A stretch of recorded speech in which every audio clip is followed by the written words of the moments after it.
الكريم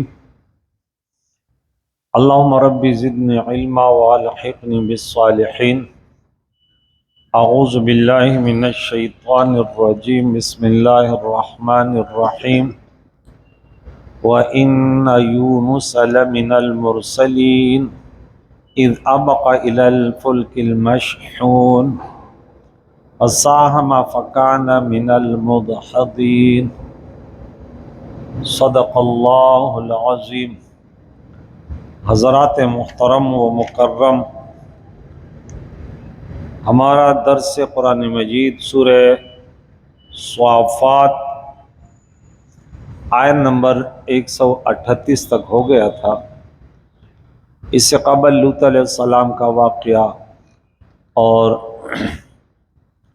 موسیٰ علیہ السلام، ہارون علیہ السلام اور الیاس علیہ السلام، 4 انبیاء علیہم السلام کا واقعہ کل ہم نے سماعت کیا مختصر سا۔ آج سیدنا یونس علیہ السلام کا واقعہ رب فرماتا ہے وَإِنَّ يُونُسَ، اور بے شک یونس علیہ السلام، لَمِنَ الْمُرْسَلِينَ، پیغمبروں میں سے ہیں۔ آپ کا نام یونس بن متا ہے۔ آپ ہود علیہ السلام کے اولاد سے ہیں، بعض نے ابراہیم خلیل اللہ کے اولاد سے آپ کو لکھا ہے۔ آپ کا لقب ذُوالنون، نون چونکہ مچھلی کو کہتے ہیں مچھلی والا، بعض نے صاحب الحوت، مچھلی والا۔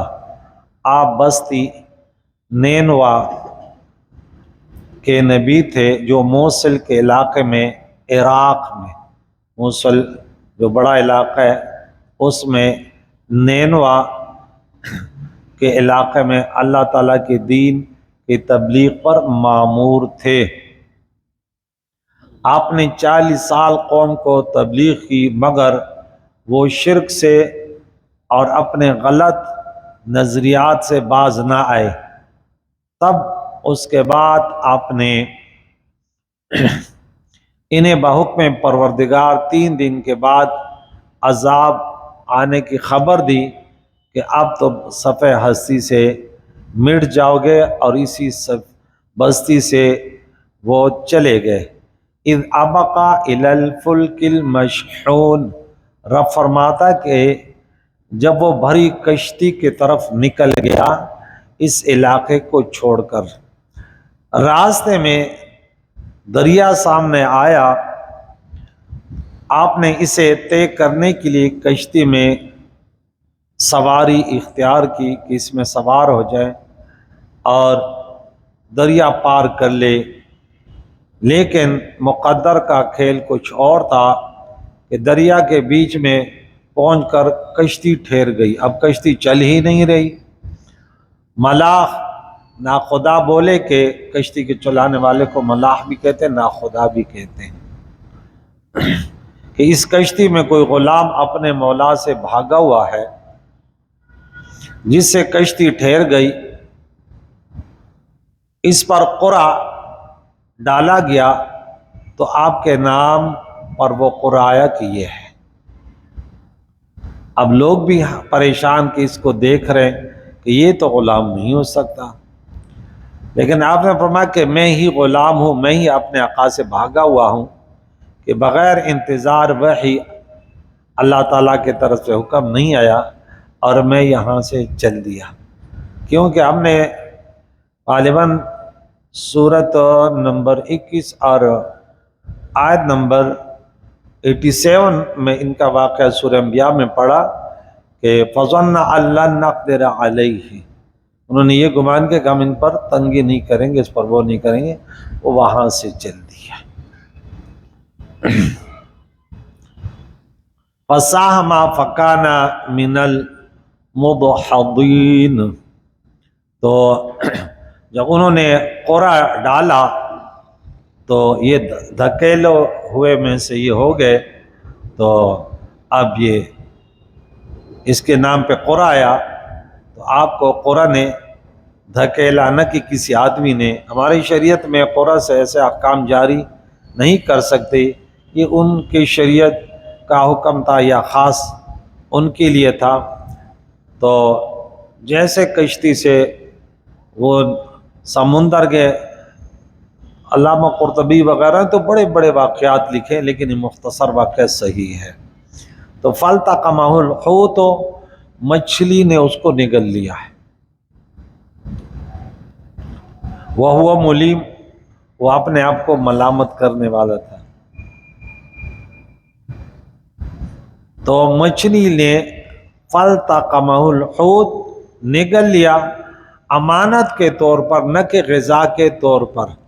نبی کا جسم قبر میں مٹی کیڑے وغیرہ نہیں کھا سکتی، تو مچھلی کیسے کھاتی؟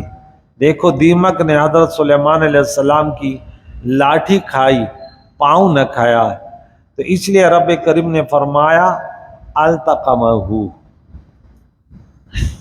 یعنی یہ نہیں فرمایا کہ اکلہ، کھانے کے لیے اکل لفظ آتا ہے، اکلا اس نے کھایا، یاکل وہ کھاتا ہے، یہاں ہے التقمہ، التقمہ اس نے نگل لیا، اس کو لے لیا۔ رب فرماتے فلولا انہ کان من المسبحین للبث فی بطنہ الی یوم یبعثون۔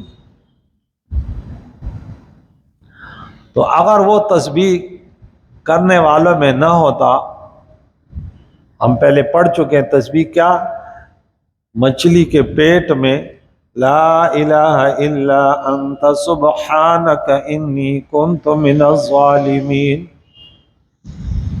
انبیاء علیہ السلام پر جب بھی اللہ کی طرف سے کوئی اس طرح عتاب لوگوں کو سمجھانے کے لیے، عذاب نہیں عتاب، تو انہوں نے کبھی یہ نہیں کہا کہ اللہ کیا قصور ہے، جیسے شیطان نے کہا، عام لوگ کہتے مجھے کیا قصور، انہوں نے فوراً کہا یا اللہ۔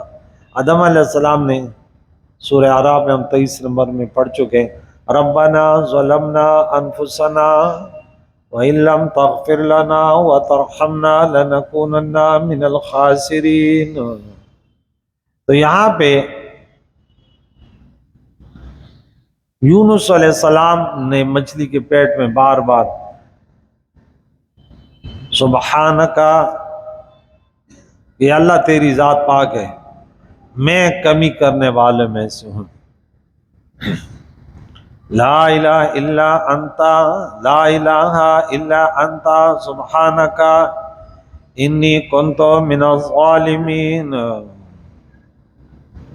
یہ انسانوں کے لیے اس میں بہت بڑا سبق ہے، ورنہ انبیاء علیہم السلام تمام کے تمام معصوم ہوتے ہیں۔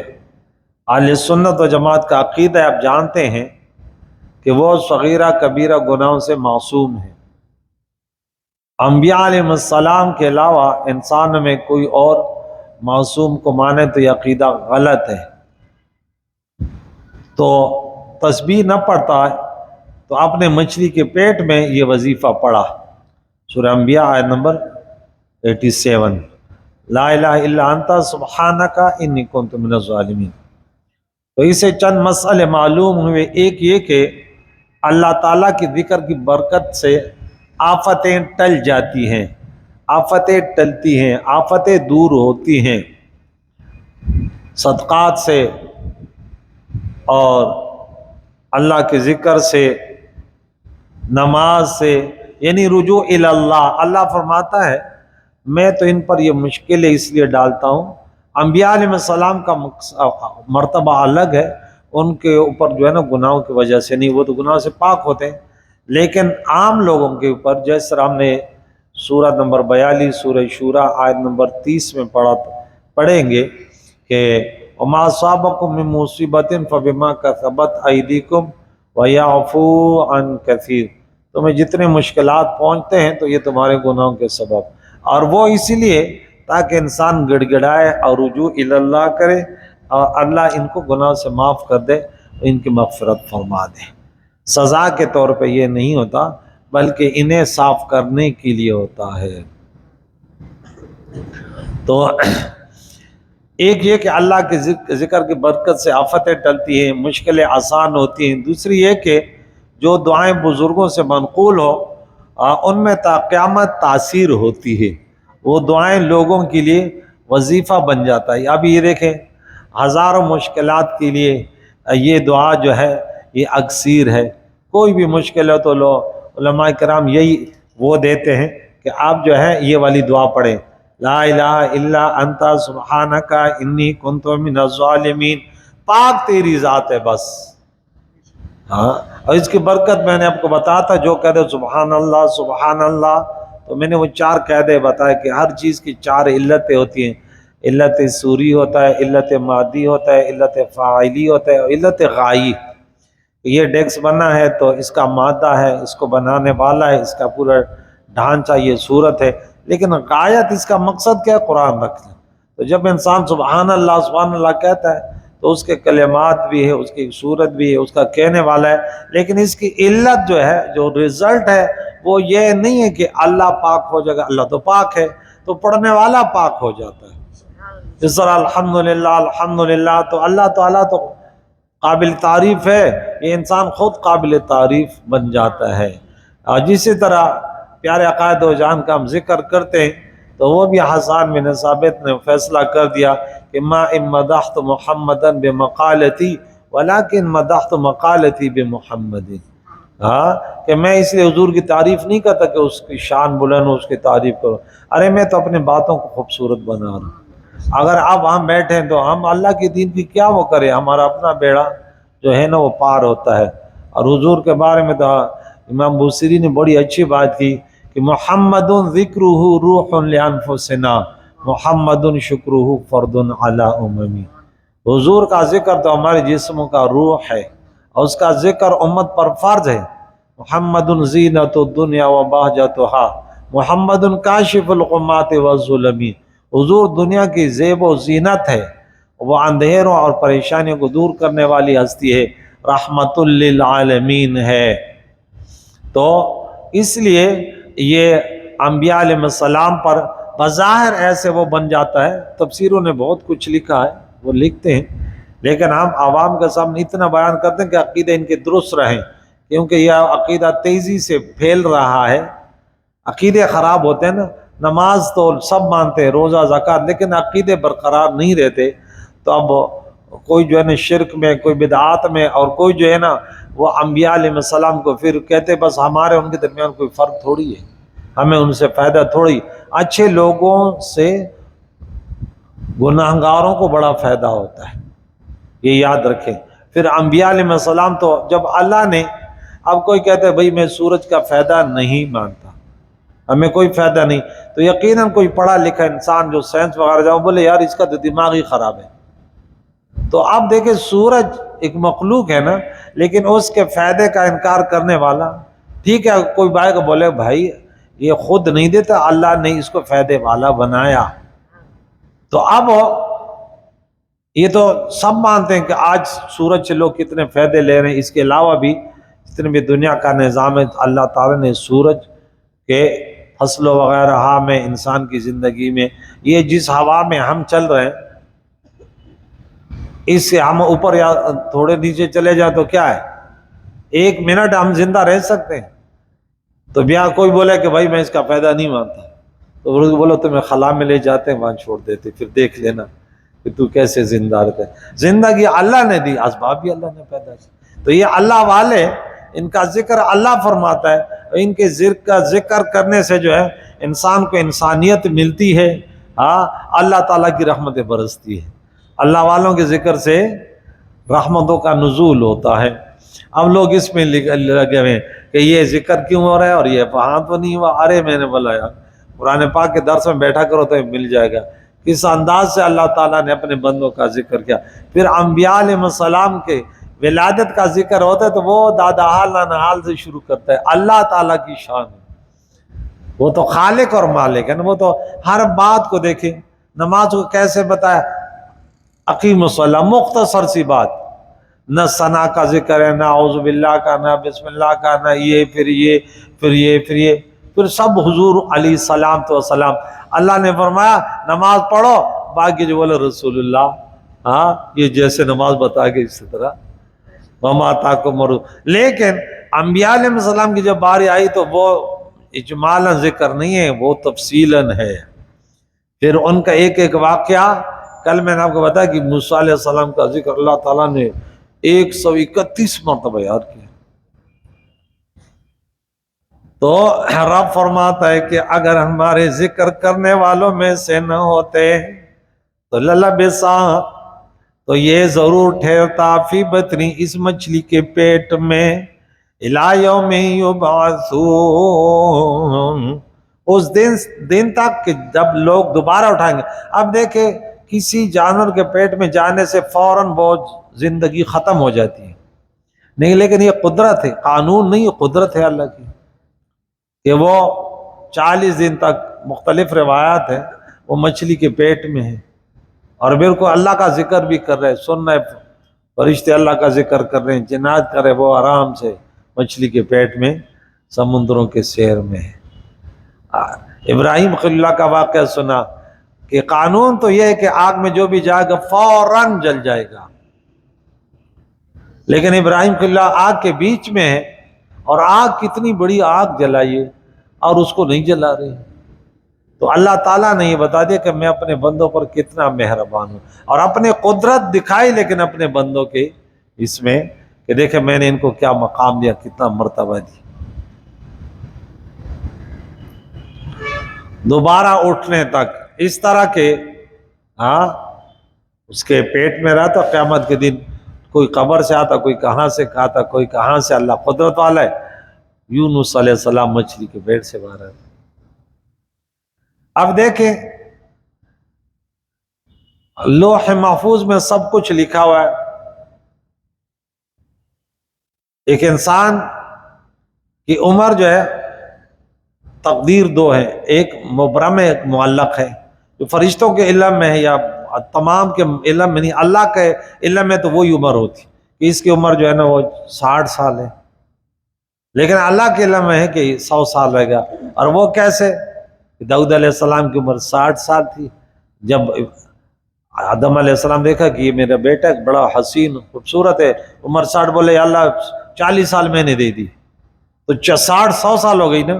اب اللہ کے علم میں تو 100 سال ہی تھی، لیکن دنیا والوں کو بتا دیا کہ دیکھ دعاؤں سے بھی عمر بڑھتی ہے، ورنہ اللہ کی عمر. تو یہاں اللہ کے علم میں تو یہی تھا کہ مچھلی کے پیٹ میں جائے گا، دوبارہ آئے گا، ازلی فیصلہ تو یہ تھا، تقدیر مبرم تو یہ تھا، لیکن جو نسبت کی دنیا والوں کو بتا دیا، وہ کیا بتا کہ ذکر کی برکت، تاکہ مخلوق کو فائدہ بھی تو ہو کہ ارے ذکر سے کیا کچھ ملتا ہے. اور قرآن مجید فرقان امید میں آپ سورۃ نمبر 13 آیت نمبر 28 میں پڑھ چکے ہیں کہ الا بذکر اللہ تطمئن القلوب، کہ دیکھیں دلوں کو اللہ کے ذکر سے، اس لیے آیت نمبر سورۃ نمبر 33 آیت نمبر 41 میں ہم نے پڑھا کہ اے ایمان والو آمنوا اذکروا اللہ ذکرا کثیرا، اللہ کو بہت زیادہ یاد کیا کرو. ذکر کثیر والذاکرین والذاکرات، جگہ جگہ اتنا ذکر اللہ کے نبی نے فرمایا کرو، اتنا ذکر کرو کہ لوگ تمہیں دیوانہ کہہ دے کہ یار یہ کیا ہے. اتنا بس کہ تمہاری زبان، وہ شخص جنتی ہے اس کی موت آئے اور اس کے زبان پر، اس پہ تھوڑی محنت کرنی پڑتی ہے. پھر اس میں ذکر میں جو مزہ ہے، جو سکون ہے، وہ دنیا کی کسی اور چیز میں نہیں. اپنے رب کو یاد کرے، اپنے گناہوں پر استغفار کرے، قرآن پاک کی تلاوت کرے، پیارے قائد و جہان پر درود و سلام پڑھے. یہ زبان کا حق ہے. اللہ توفیق عطا فرمائے. تو یونس علیہ السلام تو معصوم تھے، لیکن ہمیں تعلیم دے کے چلے گئے کہ دیکھو اتنے بڑے مرتبے والے بھی وہ اللہ تعالیٰ سے، اللہ کے حضور کہتا کہ لا الہ الا انت سبحانک انی، تیرے سوا کوئی معبود نہیں، تو ہی پاک ہے اور میں تو کمی کرنے والوں میں سے ہوں.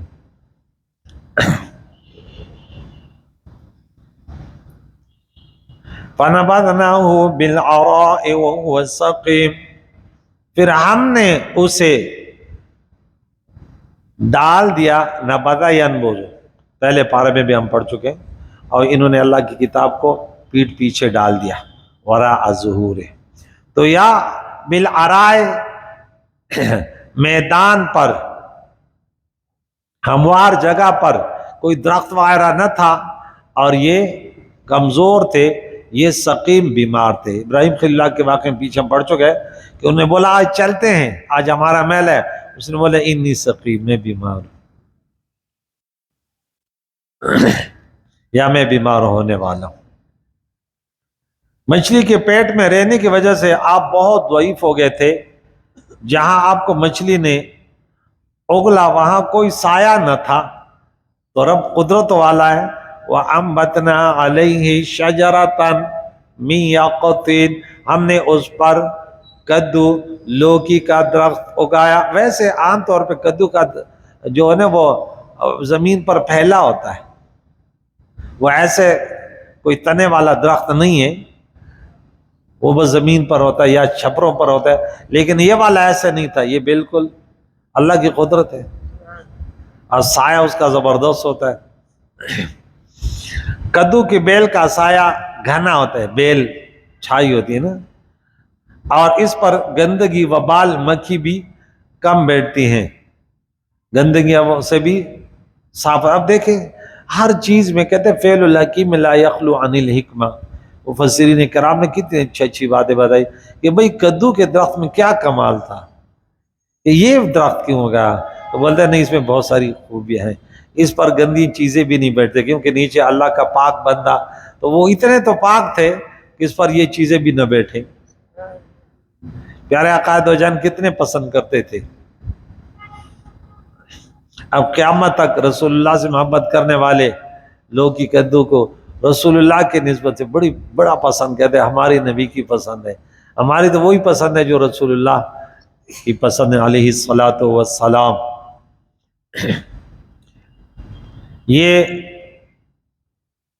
نرم بھی ہوتی ہے لوگی، بعض عشاق کہتے ہیں کہ کدو بڑی مبارک ترکاری ہوتی ہے۔ حضرت یونس علیہ السلام نے اس کے نیچے آرام فرمایا۔ ہمارے پیارے عقائد و جان کو کدو شریف بہت پسند تھا، صحابہ کرام بھی اسے پسند فرماتے تھے۔ خیال ہے کہ جو کدو آپ پر اگایا گیا اس کی بیل زمین پر نہیں پھیلی ہوئی تھی، بلکہ یہ درخت دیگر پودوں کی طرح اونچ آتا ہے جس کے سائے میں آپ آرام فرماتے تھے، اور بحکم خداوند روزانہ ایک بکری آتی اور آپ کو دودھ پلاتی، یہاں تک کہ جسم شریف پر بال جم گئے اور طاقت آ گئی، پھر اپنے قوم کے طرف گئے۔ رب فرماتا ہے وَأَرْسَلْنَاهُ إِلَىٰ مِائَةِ أَلْفٍ أَوْ يَزِيدُونَ، اور ہم نے ان کو بھیجا اس کے قوم کے طرف کہ وہ 1000 یا اس سے زیادہ، بعد میں بولے 1,20,000 تھے۔ اب بعض کہتے ہیں کہ نبوت بھی اس کے بعد ملی، بعض اکثر جمہور کا یہ کہ نہیں پہلے سے نبی تھے، پہلے تبلیغ کرتے رہے پھر چلے گئے، پھر عذاب نہیں آیا۔ ہم نے سورہ یونس میں پڑھا تھا 11ویں پارے میں کہ یہ واحد قوم تھی کہ عذاب آنے کے بعد ٹل گیا تھا، اللہ کی قدرت، ورنہ قانونی ہے جیسے عذاب آئے تو ختم۔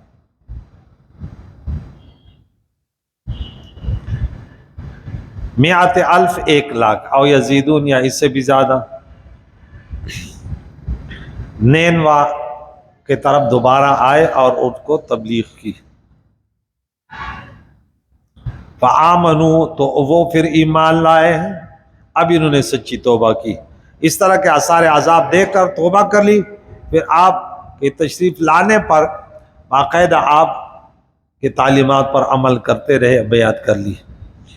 فَمَتَّعْنَاهُمْ إِلَىٰ حِینٍ، ہم نے دنیا کو ان کو پھر موت تک سکون کی زندگی، نبی کے طریقوں پر جو چلتا ہے تو ان کی زندگی پرسکون ہوتی ہے اور دلوں میں ان کو اطمینان ہوتا ہے۔ یہاں یونس علیہ السلام کا واقعہ ختم ہو گیا اور آگے فرمایا، اب اللہ فرماتے فَاسْتَفْتِهِمْ أَلِرَبِّكَ الْبَنَاتُ وَلَهُمُ الْبَنُونَ، تو ان سے پوچھو کیا تمہارے رب کے لیے بیٹیاں ہیں اور ان کے بیٹے۔ اس طرح یہ بنو جہیمہ اور بنو سلمہ قبیلہ تھا کہ ان کے اندر یہ غلط عقیدہ تھا، جو فرشتوں کو اللہ کی لڑکیاں کہتے تھے، یہ شرک عقیدہ ان کا تھا کہ اہل عرب لڑکوں سے محبت کرتے اور لڑکیوں سے بہت نفرت اور گھبراتے تھے، اور بعض تو ان کو زندہ درگور کرتے تھے. بولے یہ کیسا انسان ہے، مصیبت ہی مصیبت ہے. اب رسول اللہ دنیا میں آئے تو ہر انسان کو عزت ملی، لیکن عورت کو کچھ عجیب عزت مل گئی. ہاں ایسے عزت مل گئی کہ ہر انسان کے دل میں ڈال دیا. بیٹی ہے، ماں ہے، بہن ہے، بیوی ہے، کہتے نہیں گھر سے نہ نکلنا، پردے میں رہنا، میں جانوں کمانا جانے، بھاگ دوڑ جانے، پردے میں ایسے. بس اللہ تعالیٰ نے ورنہ وہ انسان کہتا ہے چلے پردہ کرے اور مجھے کیا ہے، تو بھی انسان ہے میں بھی انسان ہوں، لیکن نہیں، اس کو ایسے محافظ بنایا اللہ تعالیٰ نے، اس کے دل میں ڈال دیا کہ بس اس کی حفاظت کرتے رہے. وہ بیٹی ہو اور جس صورت میں بھی ہو، اور ماں کو تو اتنا مرتبہ دیا کہ بولے اس کے قدموں کے نیچے جنت ہے. ماں سے کیا پردہ کہ ماتھے پر بوسہ دیا، جنت کی چوکھٹ کو بوسہ دیا، وہ نام آپ ہوتے. کتنے بزرگ اپنی داڑھی شریف کو اپنے والدہ کے پاؤں سے جو ہے نا مل رہے ہیں، اور پھر دوسرا بولے آپ کے داڑھی میں یہ لال و جواہر، بولے لال جواہر کی والدہ کی پاؤں کی خاک ہے. ہاں وہ لال و جواہر کے نظر میں آتے ہیں. تو وہ یعنی والدین کے سامنے تو انسان ایسے ہو کہ بس بالکل یوں نہ ہو کہ منہ میں زبان نہیں ہے، بس ایسے رہے، کچھ بھی بولے. اور ان کی باتیں ہوتی بھی بڑی اچھی. ہاں ڈانٹے تبھی مزہ ہے. وہ کہتے ہیں نا کہ الفت میں برابر ہے وفا ہو یا جفا ہو، ہر چیز میں لذت ہے مگر دل میں مزہ ہو. تو والدین کے ڈانٹنے میں بھی بڑا مزہ ہے، لیکن سمجھنے والے سمجھتے ہیں. ہاں سمجھنے والے سمجھتے ہیں کہ ماں کی ڈانٹ کتنی پیاری تھی. اللہ اکبر. جن کے والدین دنیا سے گئے انہیں پتہ ہے. کہتے والدین کی قدر ذرا ان سے پوچھو جن کے والدین نہیں، کے والدین کتنی بڑی نعمت ہے. ماں باپ جیسے نعمت دنیا میں نہیں ہے، حاصل ہو یہ نعمت تو دنیا خلد بری ہے. ان کے رضا میں اللہ کی رضا ہے. اللہ فرماتا اگر والد ناراض ہے تو میں بھی ناراض ہوں، اگر وہ غصے میں تو میں بھی غصے میں. جنت کے دروازے اگر یہ دونوں راضی ہیں تو جنت کے دروازے کھلے ہیں، اگر یہ ناراض ہے تو بند ہیں. کہاں تک بتا دیا والدین کو اللہ نے. کیوں؟ اللہ نے قانون ایسے بنایا. ہم جانتے ہیں، وہ لوگ جانتے ہیں جن کو اللہ نے اولاد دی کہ اولاد کتنی عزیز ہوتی ہے، اولاد کتنی میٹھی ہوتی ہے، اولاد کتنی پیاری ہوتی ہے، کہ اپنی زندگی کو داؤ پہ لگا لیتے ہیں. تو یہ اللہ کے لیے بیٹیاں چنتے ہیں اور اپنے لیے بیٹے. استغفر اللہ. ام خلقنا الملائکۃ اناثا وهم شاہدون. رب فرماتے ہیں محبوب ان کو دیکھیں، کیا جب ہم نے فرشتوں کو عورتیں بنایا، بیٹیاں بنائیں، تو کیا یہ حاضر تھے؟ یہ اس پر حاضر تھے کیا اس وقت تھے یہ؟ یعنی نہ. تو تم نے فرشتوں کو پیدا ہوتے ہوئے دیکھا تاکہ تم کو ان کا لڑکیاں ہونا معلوم ہوتا، اور نہ کسی نبی نے فرمایا کہ وہ لڑکیاں ہیں. پھر تم کیسے کہتے ہو؟ تو جھوٹ بولتے ہو، جھوٹوں پر خدا کی لعنت ہے، بت پرست ہو، جہنمی ہو. الا انہم من افکہم لیقولون. بے شک وہ ان کے بہتان سے، ان کے جھوٹ سے ہیں جو یہ کہتے ہیں، جھوٹ بولتے ہیں اور اللہ تعالیٰ پر بہتان باندھتے ہیں. سخت جرم ہے. اس سے معلوم ہے کہ اللہ تعالیٰ کی اولاد اس سے عقلاً و نقلاً ہر اعتبار سے اللہ تعالیٰ پاک ہے. نہ نبی نے یہ تعلیم دی، نہ کسی کتاب میں، مسلسل یہی کہ لم یلد ولم یولد. اللہ کا میلاد نہیں ہے. کوئی مخلوق کے لیے کہے کہ میلاد نہیں ہے، یہ تو قرآن کے خلاف بول رہا ہے. اللہ کا میلاد نہیں ہے. مخلوق کی میلاد ہوتی، ولادت کا دن ہوتا ہے. بعض لوگ کہتے ہیں یہ میلاد کا لفظ ہمیں اچھا نہیں لگتا. ویسے پیدائش بولتے ہیں، وہ انگلش والے پہ جو ہے ہیپی برتھ ڈے لگے رہتے ہیں، لیکن اس کے خلاف یہ بولتے بھی نہیں ہیں. ان مولیوں سے ہوشیار رہو. بولے یار ہیپی برتھ ڈے کے پیچھے تم تو نہیں پڑھتے، اس کے نہیں. لیکن چونکہ یہ کلمہ میلاد جو ہے نا، اس کی خاص کر جو دنیا میں علماء نے، اولیاء اللہ نے نسبت کی تو رسول اللہ کی طرف.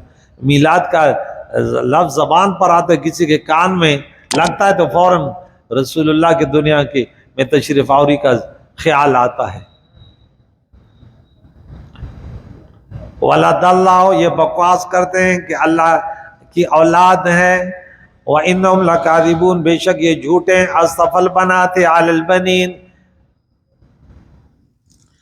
کیا اس نے بیٹیاں پسند کی بیٹوں کو چھوڑ کر؟ بیٹوں کے مقابلے میں بیٹیاں چنی اس نے؟ یہ تم نے کہاں سے یہ سبق حاصل کیا؟ مالکم کیف تحکمون، تمہیں کیا ہے، کیسا حکم لگاتے ہو، کیسی خبر دیتے ہو؟ یعنی اے بے وقوف ہو، تم کیسے احمق ہو۔ دنیا میں ہر شخص اپنی نسل چلنے پر، بڑھاپے میں کام آنے کے لیے لڑکے کی چاہت میں رہتا ہے، لڑکے کو چاہتا ہے، نہ کہ لڑکیاں۔ اگر نعوذ باللہ اللہ کو اولاد کی حاجت ہوتی تو وہ لڑکے چھوڑ کر لڑکیاں کیوں اختیار کرتا؟ یہ تم نے کہاں سے لیا؟ جن سے نسل چلے اور نہ آفت میں کام آوے۔ لڑکیوں سے کیا نسل چلے گی؟ لڑکیوں کی نسل تو نہیں چلتی نا، لڑکوں سے۔ میرے نبی کی خاصیت ہے کہ بیٹی سے نسل چلی، حضور نے فرمایا میری خاصیت ہے، نسل جو ہے نا پوتوں سے چلتی ہے، وہ وراثت میں ہوتے ہیں، اور نواسے اور پوتے، وہ نواسے جو ہوتے ہیں وہ دوسروں کے ہوتے ہیں، تو نسل تو یہاں سے چلتی ہے۔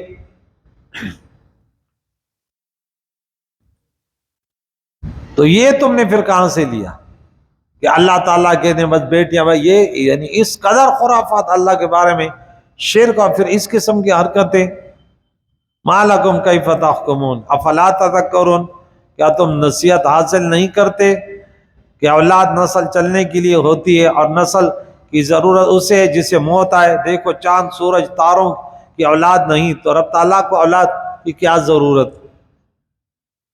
ام لکم سلطان مبین، یا تمہارے پاس کوئی کھلی سند، کوئی فاتو بکتاب ان کنتم صادقین، لاؤ کوئی کتاب، اگر تم سچے، اس پر کوئی دعویٰ ہے، تمہارے پاس کوئی کتاب ہے تو دکھا دو۔ یہاں کتاب سے مراد آسمانی کتاب نہیں، کیونکہ وہ لوگ اہل کتاب سے نہ تھے، مطلب یہ کہ اس دعوے پر کوئی سند، کوئی دلیل ہے تو پیش کرو۔ وَجَعَلُوا بَيْنَهُ وَبَيْنَ الْجِنَّةِ نَسَبًا، اور انہوں نے یہ بھی ایک شرک کیا کہ انہوں نے اللہ اور جنوں کے درمیان جو ہے نا رشتہ جوڑا۔